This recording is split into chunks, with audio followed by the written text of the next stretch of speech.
The federal opposition leader has denied suggestions of coalition infighting over banking regulations. There are reports that Treasury spokesman Joe Hockey was strongly criticised by the deputy Liberal leader during shadow cabinet meetings earlier this week. After failing to endorse Mr Hockey's strategy, Mr Abbott now says his Treasury spokesman has his full support. Leader Casbin reports from Canberra. If there are any coalition concerns about Joe Hockey's plans to crack down on the banks at shadow cabinet meetings, they're not being aired publicly. That report, I can say, Fran, is just not true. Joe Hockey was not berated. The coalition leader also rejected reports that the Liberal deputy, Julie Bishop, had warned Mr Hockey not to trash the coalition's economic credentials. I was in all of the meetings on Monday and Tuesday, and I just never heard that comment.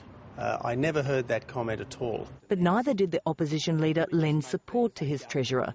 He was quizzed by journalists 3 times over his thoughts on the plan. Do you support Mr Hockey's 9-point plan?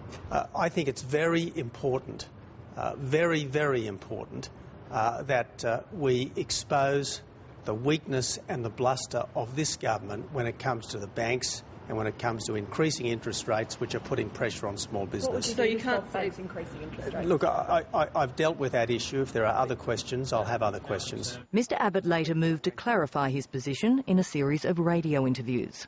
You know what it's like in these doorstops? You've got a lot on your mind. But as I said, I just want to make it crystal clear, absolutely crystal clear, that I fully support the 9-point plan, and there has been no criticism whatsoever of Joe Hockey. How are you anyway? But while the Liberal leader tried to hose down any split in his party, it's divisions of old that continue to haunt the Liberals. Tony, how are you, mate? As John Howard embarked on his book tour to sell his memoirs, his then-treasurer Peter Costello hit back at his former leader over claims he tried to force him to retire. In his weekly newspaper column, he writes that John Howard will not take responsibility for what the whole of Australia knows, that he stayed too long. I don't want to revisit his view and my view about whether I should have retired and who said what then. That's been done to death.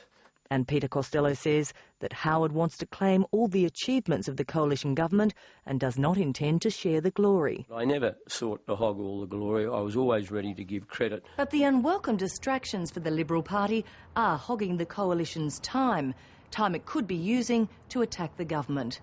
Leader Casbin, ABC News, Canberra.